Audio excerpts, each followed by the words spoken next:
Welcome to the Collaborative Rabbit Hole Podcast. I'm Luke. And I'm Brandon.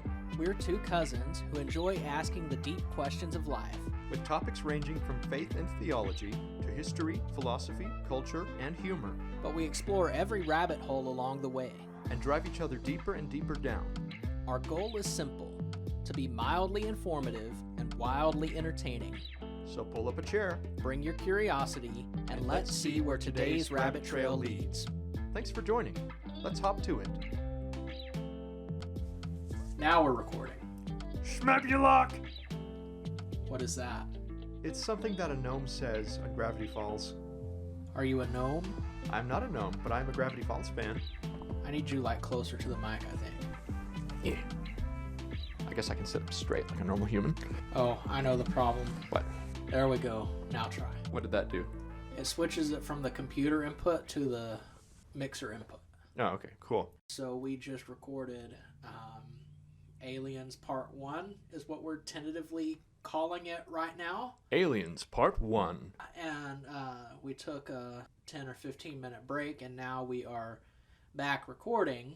But during our break, I got to thinking about John Mark again, and I looked it up. I don't know why I was thinking he was like half Jew, half Gentile. That was like Timothy or something. Yeah, well, I was thinking of Timothy and even Titus. Yeah.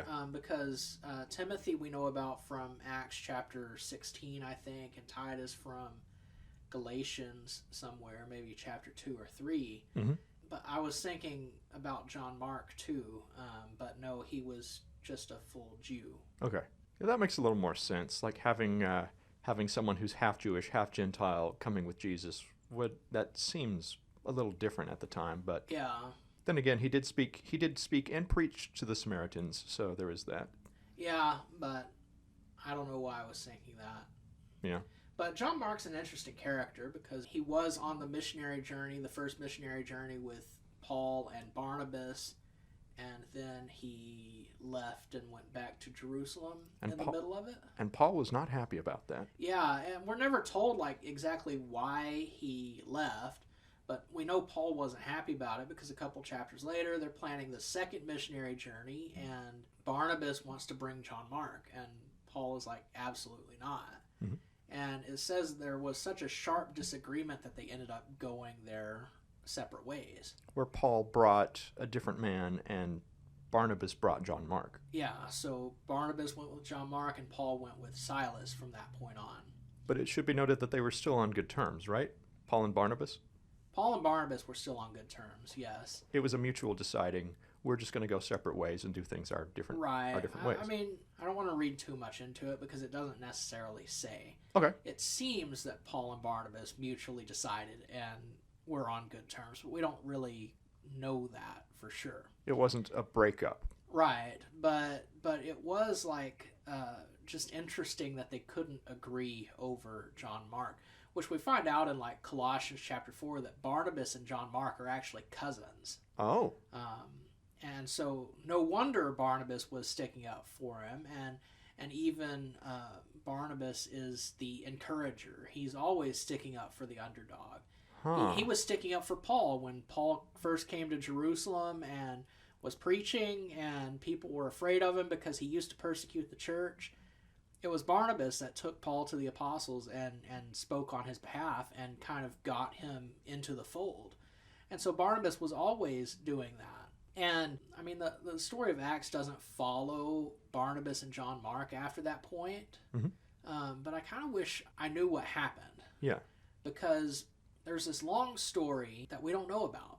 Mm-hmm. But we know how it ends. Because in 2 Timothy chapter 4, Paul, nearing the end of his life, is writing to Timothy, asking Timothy to come visit because only Luke is with him at that point. Mm-hmm. And he tells Timothy, when you come, bring John Mark with you. Yeah. Because he is helpful to me in my ministry. Mm-hmm. And so something happened between Acts chapter 15 where Paul was like, absolutely not, I don't want him along, because he left. Yeah. In some way, he's a hindrance to the ministry, or he's not fully committed to it. We don't know exactly what happened, but something along those lines is what Paul thought about John Mark. Yeah. But then by the end of Paul's life, he's saying John Mark is helpful to me in my ministry. And I think that speaks volumes to the influence of Barnabas. Mm-hmm. We don't know exactly what happened, but I think somehow Barnabas rubbed off on John Mark. And that especially had an impact as John Mark matured. Yeah. And so that's a really interesting story to me about the impact of encouragement and mentorship. Mm-hmm. So that's just some continuing thoughts from our last episode. But what I really wanted to do was continue our discussion on extraterrestrial life. Yes. Because we kind of got away from that. As happens. Yes, as happens, and as is the whole purpose of this podcast. Yep. So now I'd like to go back to that and see how far away we can get from it again. Back down the rabbit hole. But maybe actually finish the discussion this time, too. Mm-hmm. So we kind of talked about alien life, extraterrestrial life, I should say, because we did clarify that term. We both kind of agreed microorganisms are pretty likely. I think you're even more believing in that than I am. I'm not positive. I'm on the fence, but I do think it's possible. And you seem to agree with it much, or to see it as a higher probability than I do. Okay, interesting. Yeah. You want to unpack that a little bit more? I don't know, I don't know what to say. I mean, we haven't yet found another planet that has the same conditions as Earth. We found some possible Earths or super Earths, but we haven't found the exact same conditions that I know of. I'm not up to date on it either, so there's that. Well, I'm not necessarily looking for the exact conditions. I'm just saying I believe there are microscopic organisms on places other than Earth. Yeah, I could definitely believe in it. I just haven't seen enough evidence to confirm it to myself. So I'm also curious about your strong belief in this. Or could I say strong? No, not really. Okay. What makes you so sure or somewhat sure? More sure than myself. Probability and reports that it seems there may have been bacteria that existed at some point on other planets. Mm-hmm. Like there was some discussion like in the last few years about Mars. Yeah. They thought they had some evidence that there was something there at one time, maybe not still alive now. Yeah. And so it just seems likely to me. Yeah. The last time I heard about that, I know that there was some, I'm not sure if disappointment is the right term with it, but like it wasn't as big a deal as what they drummed it up to be. Yeah. But it was still, when I was in middle school, they definitely had that in a journal. They were like, oh, we found the remains of some organism from Mars in a meteorite. And then years later, I heard about it on a podcast, and the podcast claimed, oh, it wasn't quite that. Like they drummed it up to be bigger than it was. Yeah, and so that's partially why I wouldn't classify this as a strong belief. Uh-huh. Or even necessarily even a belief, really. I guess I said believe, but Mm-hmm. it's not like something I think about or tie into my beliefs. Yeah. This is the hill you will die on. Like it's not that kind of thing. Because I don't think it's important enough. I don't really think about it. Yeah. Just intellectually, it makes a lot of sense that there would be microorganisms out there. Yeah. But yeah, I really don't think about it too much and don't have a lot of evidence to back it up. It's just what I think. So it doesn't keep you awake at night. Right. And it's only coming up now because we're talking about Disclosure Day and do you believe in extraterrestrial life? Right. And we both agree that that is far more likely than more sentient life. Yeah. Which is what a lot of people are really asking about. I still think it's possible that there is sentient life, but I tend to lean away from that. Mm-hmm. And not necessarily even lean away from the belief. I lean away from thinking about it and discussing it. Mm-hmm. Because I think there are a lot of theological implications and complications that kind of come along with that. Indeed. And even the movie kind of brought that up, sort of, but never really got into those to my satisfaction. Yeah, the one character was concerned if everybody learns the truth about aliens, that will destroy religion.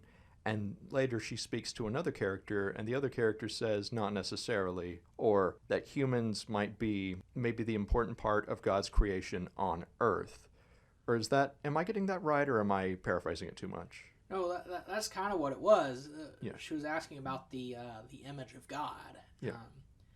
If humans were made in the image of God. And she described it, I wouldn't necessarily describe Genesis like this, but she described humans as the supreme creation on earth. Mm-hmm. Or the supreme creation and then the non-specified on earth. Yeah. But yeah, that was kind of the point. And I mean, I guess that's one interpretation, and mm-hmm. it kind of makes sense. I don't know. Yeah. But my thing would be, and it's something you've mentioned before, is what about Jesus? What about sin? Mm-hmm. Because if Jesus died for all people, I would think that would include like extraterrestrial people or life forms too. Because I would assume they would have a sin problem too. You'd think so. And so then my question would be, well, did they have their own version of Jesus? Mm-hmm. Or did Jesus die here for all planets, I guess you could say? Yeah. And so it just gets complicated. Mm-hmm. But as soon as first contact happens, mm-hmm. the extraterrestrials show up on Earth, you know exactly what we would be doing. Do you have time to talk about our Lord and Savior, Jesus Christ? Exactly. Just like when the New World was discovered. Like, everybody comes over and they bring Jesus with them. And then the Jesus followers don't always exhibit Jesus to the people they're with. And it becomes its own big problem. Yeah. And then I can even imagine, like, space exploration. You know, what we envision with Star Trek actually being a mission trip type thing. Just like with the Spaniards and everybody coming over to the New World primarily as a mission trip. Yeah. And so that's just, it gets complicated. Mm-hmm. And then at the same time, well, what if there is some other religious type thing? Mm-hmm. Like, I don't know. I don't know how to explain that. Yeah. And so I kind of avoid thinking about that. Now, obviously, my faith is strong enough that if there were extraterrestrial people, life forms, sentient life forms, beings is the word I'm looking for. Beings. Other beings. Yes. I wouldn't just throw my faith away over it. Yeah. There's some way to reconcile it, but I just don't have enough information to reconcile that. Starting with, I don't know if extraterrestrial beings actually exist. Yeah. But that's like a whole thing, and so I don't know how to really think about that, and I don't think it's really important enough to think about until it actually happens. Indeed, it's all hypothetical for the time being. Exactly. And you know, C.S. Lewis wrote a sci-fi trilogy back in the day, and he asked some of these questions, and I think that Mars had a similar situation to the Garden of Eden, and then Venus, which they go to Venus in a different book, Venus is still in a Garden of Eden-like state, and then there's a Satan figure trying to tempt the first people, and the human is there like, no, don't listen to him, he's bad, you don't want to go down that road, or something like that. Really? Yeah. What is this called? I can pull up the name for you. Because I've never actually heard of this before. Yeah, C.S. Lewis wrote some sci-fi. Let me find this right quick. I mean, I guess it shouldn't surprise me that C.S. Lewis wrote some sci-fi. He seems like a pretty well-rounded author, but... Yeah. Okay, he at least wrote an essay known as Religion and Rocketry. I found it. Oh? Space Trilogy. The Space Trilogy. Out of the Silent Planet, Paralandra, and That Hideous Strength. And then there's also his essay, Religion and Rocketry.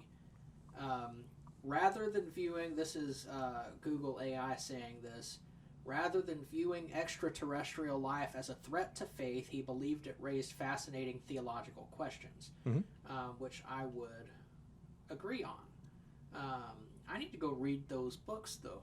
Yeah, let me know. And I guess you probably do, too. We could do an episode on those in the future. They sound interesting. We could have an Aliens Part 3. Not next week, but sometime further into the future, it could always come back up. Yeah, I love sci-fi. I'd be down for reading or listening to a sci-fi book. Yeah, that'll be really interesting. But that also had me thinking about, in the news recently there was like this exorcist, like chief exorcist for the Diocese of Washington, D.C. I don't know how they word it, but Okay. somewhere in the Washington, D.C. area, Catholic Church, chief exorcist was fired from his position there because he viewed like UFOs and extraterrestrial activity as demonic activity. This sounds vaguely familiar. I think I heard something, but tell me more. I don't really know like a whole lot about it. I just know that he was fired over this view, Mhm. and I was a little bit mind blown over it because I don't necessarily see either extraterrestrial life or direct demonic possession or activity as any more far-fetched than the other. Yeah. And so just his view on that being enough to get him fired. That extraterrestrial UFO sightings or whatever could be caused by the demonic. Right. And when like his whole thing is to get rid of demons, that's like his job that he was fired from. Yeah, where And like belief in demons is at least required for that position, I assume. well yeah, and I mean I believe in demons. Yeah, me too. But I don't necessarily believe in like direct demonic possession still today. Mm-hmm. And so for him to believe that and for it to be a common enough belief that he has a job specifically for that, mm-hmm. to be fired over this view on extraterrestrial life, mm-hmm. it's just mind-blowing to me. Interesting. I know that the apologist Hugh Ross, he was also an astrophysicist. I think he takes a similar position of that some of these UFO sightings, some of these things that cannot be explained, could be related to, what do you say, the metaphysical or like spiritual forces like angels or demons or whatnot. I know he was talking with the Babylon Bee podcast a few years back about it, and he'd had this idea of like whenever, I guess during these alien encounters, if people are having like upsetting dreams or feel themselves like going into a trance or whatever, some of these people are involved, or they could be involved in the occult. And he suggested if people got rid of whatever occult influences they had in their life, then sometimes these things would go away. And also, like, there could be instances, it was either him. Well, that's even an interesting point. I think I would align more with that than this whole exorcism, demonic possession type of view. Uh-huh. Because, yeah, there are things in our lives that influence us and speak to us and can trigger things in our minds and emotions and things like that. Mm-hmm. And if you get rid of those influences, then a lot of those effects will go away over time. Yeah. And so I can agree with that to an extent, because that's different from like direct demonic possession like the exorcist would believe in. Yeah. So any other crazy theories? Let me see. You heard about the Anunnaki? The what? The Anunnaki. It's essentially the Assyrian or Mesopotamian deities, their pantheon back in the day. And so some conspiracy theorists have taken the Anunnaki to be, it must have been aliens that were influencing the society's development or whatnot. And then there are some people who might consider, like there are some Christians who might think, the Anunnaki could still be real, but they were actually like demons or whatnot back in the, and then they get into the conspiracy theorist kind of stuff. And so that's where I've heard a little bit about that. I don't believe the Anunnaki, like I don't believe there are other, like the Mesopotamian deities are existing as deities or whatnot. Well, actually that's really interesting because that was something else that was raised in the movie. Mm-hmm. Was there were people, like at least one person kind of worshiping this one person who had the alien encounter. Yeah. Which at that point, it wasn't clear. I was wondering if she'd had an alien encounter or if she was an alien and didn't know it. The main character, right? Yeah, like in disguise as a human. Mm-hmm. But then when she gets to these people who know who she is, there is one lady that starts like bowing down to her and raising hands to her, and she's like, no, don't do that. Like, I will not be the center of someone's religion. Exactly. And that had been, one of the questions posed earlier, like, will the existence of aliens destroy people's faith and turn into a religion itself? Yeah. But yeah, there's even like the Egyptians, ancient Egyptians, like in Exodus. Yeah. They had their various gods. But then, when the plagues first started, the Egyptian magicians were able to replicate some of the plagues. Yeah. And so the question becomes, like, how were they doing that? Mm-hmm. Because their magic is not illusions. Yeah. Like, there was actually water being turned into blood. Though at that time they didn't have the instruments to measure it the same way that we do. So are you saying the Egyptians did turn water into actual blood? Well, that's what I'm wondering, and this is something that I don't necessarily have a firm view on, but it's something that actually has come up in theological circles in the last several years, and has become more and more common. Is what if those things actually were happening? Which, based on the biblical text, it appears that they were. So were the theological circles talking about like the implications of this happening and stuff like that? No, they're suggesting that what if it were demonic forces that were allowing this to happen? Yeah. Now, it comes to a point where they're no longer able to replicate the plagues. It's clearly God who's doing this, and people and whatever other forces can't do the same thing. But that's kind of one of the discussions. And that even ties into several verses that talk about other gods, lowercase g, talking about these false gods of other nations. Sometimes the word that's translated gods is actually the word for demon. Is it the word Elohim? No. No? No, different word that specifically means demons. Okay. And the Old Testament seems to equate idol worship in a lot of cases with demons. And so you get this parallel between false gods and demons, which I'm kind of thinking of because we were talking about the parallel between false gods and aliens. Yeah. And so it's just a really interesting connection to think about. And even like the Egyptian plagues, God talks about these acts as judgment against the Egyptian gods. Yeah. And every single plague, there is some god that's being directly attacked. Or not attacked, but God's proving his power over that god. There's various gods of the Nile. There's, is it Osiris, who they say that the Nile is Osiris's bloodstream? I don't know. And so to turn the water into blood is a really interesting connection. But yeah, you could just go down the list and they have all of these parallels between the plagues and the gods of Egypt. And then there's the demon connection in a lot of the... lost my train of thought. I'll edit that part out. The power of editing compels you. Yes. The Nile River was said to be the literal bloodstream of Osiris. Ah, gotcha. Osiris was the god of the underworld. Like he was killed and he became the king of the underworld. Correct? Well, underworld, afterlife, resurrection, agriculture, and fertility, according to Google. Yes, his jealous brother Set murdered Osiris, hacked his body into pieces, and scattered them across Egypt. His sister wife, Isis, along with Nephthys, gathered the pieces and used magic to resurrect him long enough to conceive their son, Horus. And Horus defeated Set. Hold on, I'm not that far yet. I'm just reading from Google AI here. Okay.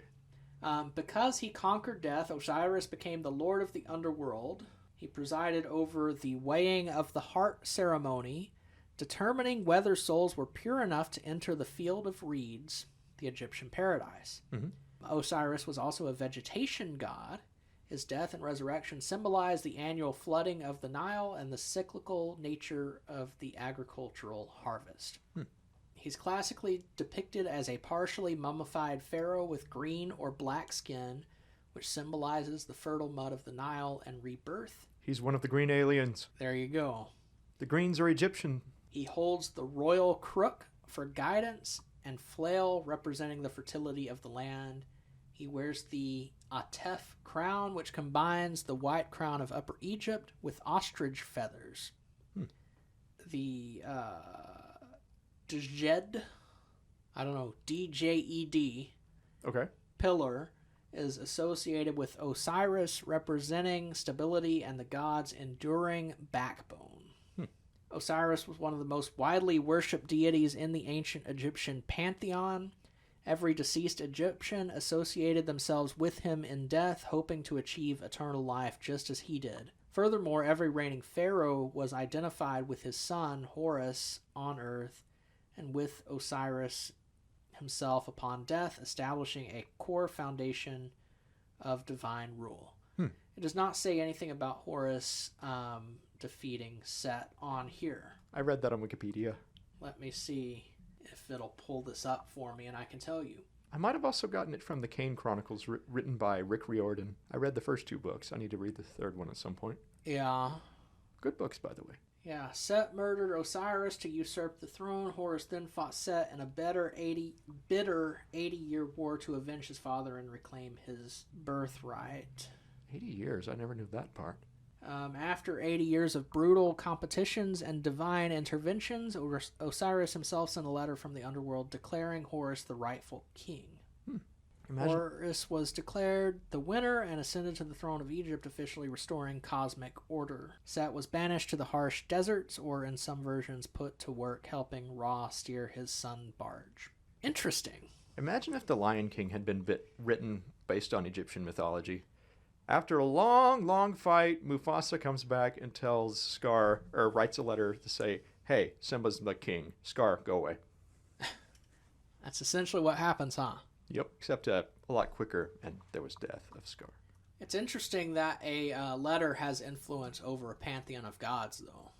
That's how he won. Just write a letter. He's the true king. I think in the Odyssey, the gods decided to free Odysseus when he was on the island trapped with, what was the other goddess's name? There was the, It's been so long since I've read the Odyssey. Yeah, it wasn't Circe, it was a different one. Anyway, I'm looking forward to that new movie coming out. Yeah. And so I remember that the gods sent Hermes to tell this other goddess, hey, release Odysseus, that's enough. And she had to abide by it. And that's how Odysseus got off of that island where he had been shipwrecked for several years. Yeah. So it just reminds me of that. The messages of the gods. It's like, this is the official rule. You have to abide by it. And even the other gods go along with it. Also, that banging sound was Brandon banging on the table to emphasize the finality of the god's order. Yeah! Thank you for that. This was a ship that put to sea. Okay, I've had my fun. Thank you. You're welcome.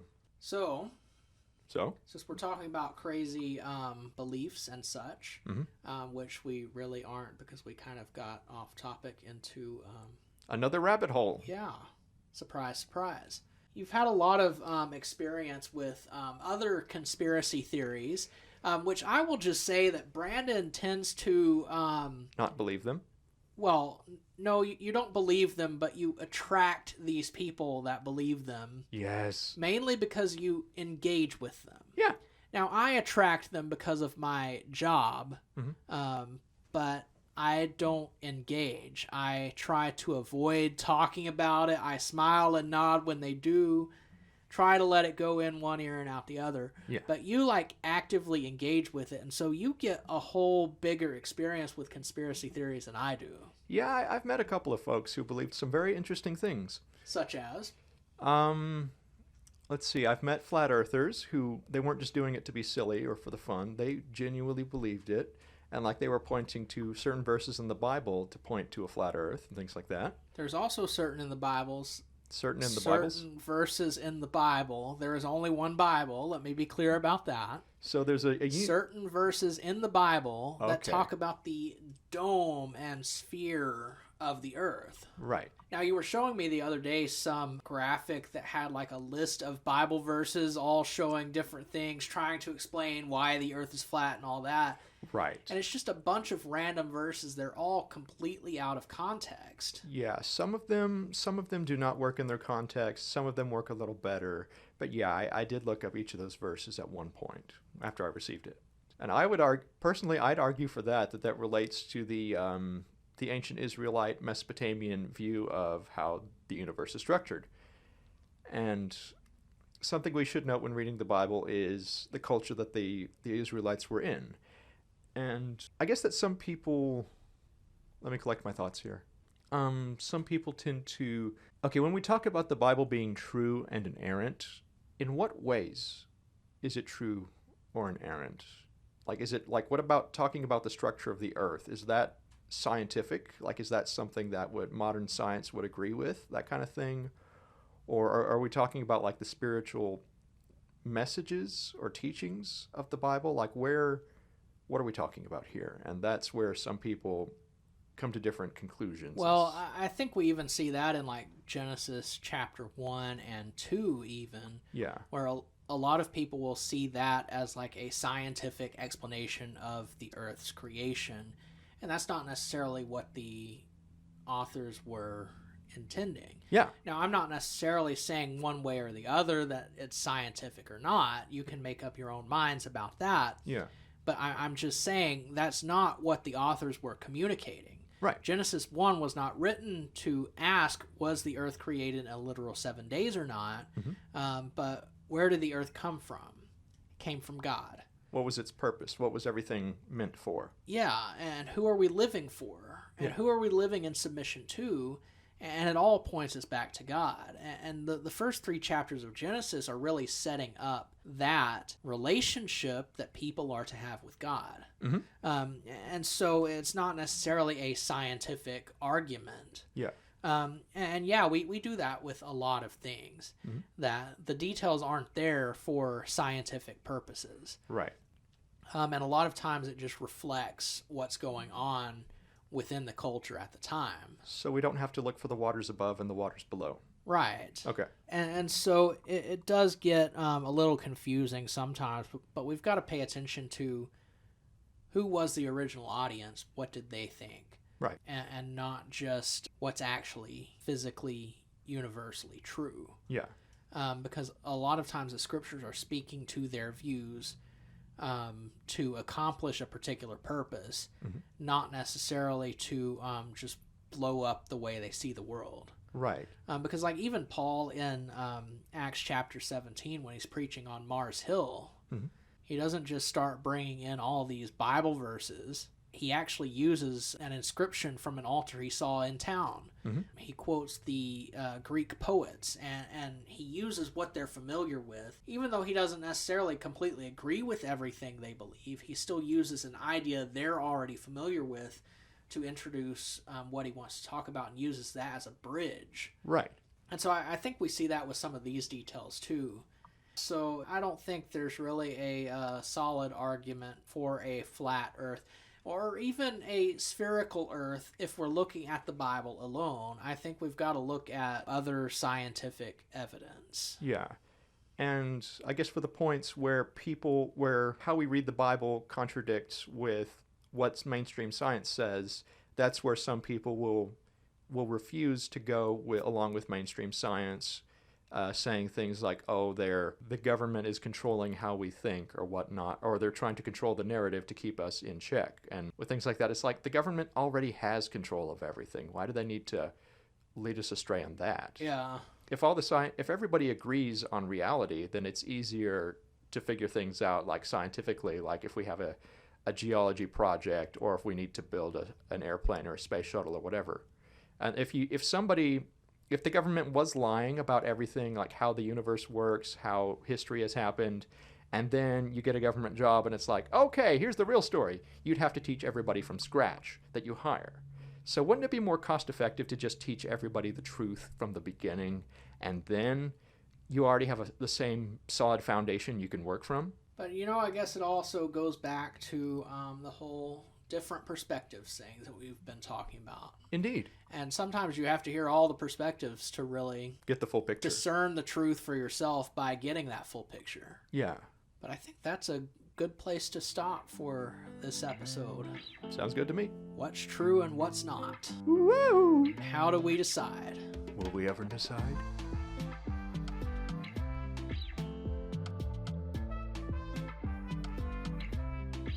If you enjoyed today's conversation, please like, subscribe, and leave a review. And be sure to follow us on Facebook, where the conversation never ends. Thanks for listening.